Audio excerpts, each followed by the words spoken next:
So to start out, I'd like to present you guys an idea we're all familiar with. It's the word diversity. Diversity can be seen everywhere, here on campus, here like when you just go to like a restaurant, you sit down and you see that there are other people who are different than you, who have different values, personalities, and such. The same is true within the classroom. Diversity is everywhere.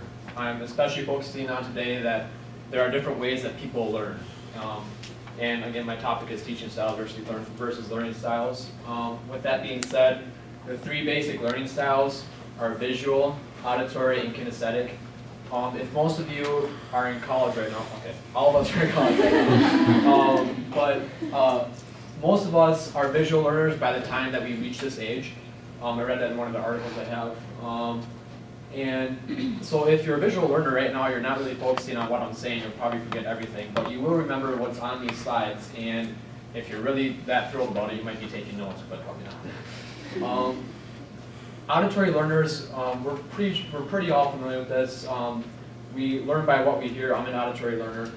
I never really take good PowerPoint notes. I always have to listen to what the teacher's saying and ask them many questions after.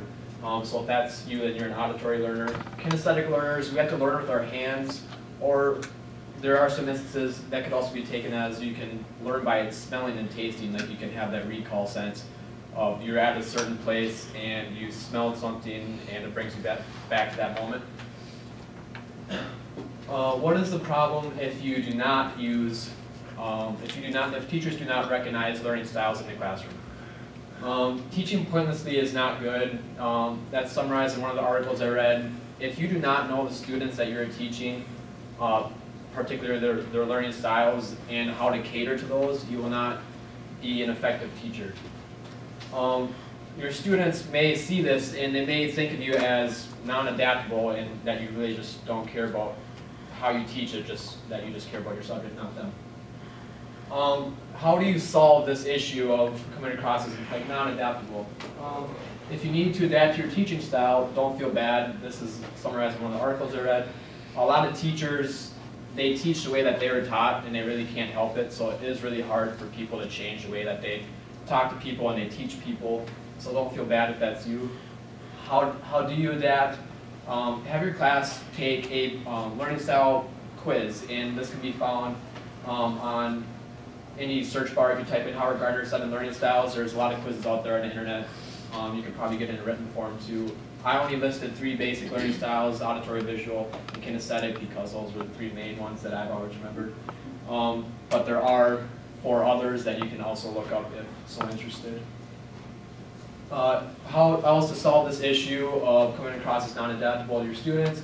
Filter in more images. That will really help your visual learners with graphs and PowerPoints. And with auditory learners, filter in more audio. Don't just stand there and talk about stuff and just be nonchalant about it. Hands-on learning for the kinesthetic people. Maybe like if you're teaching like a sciencey class, like have things they can put together with their hands and such. If you want to go the extra mile, you can play to your students' weaknesses. If you have a lot of visual learners in your class, you can try to mix it up and try to give them more of an auditory learner perspective on things. In conclusion, it's really important to recognize your students' learning styles because it will show that you really do care about them and the content that you're teaching will hopefully sink in more.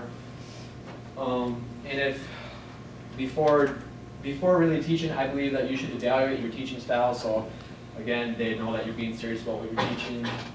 Adapt as necessary, possibly work with students, learning style weaknesses, and that's it.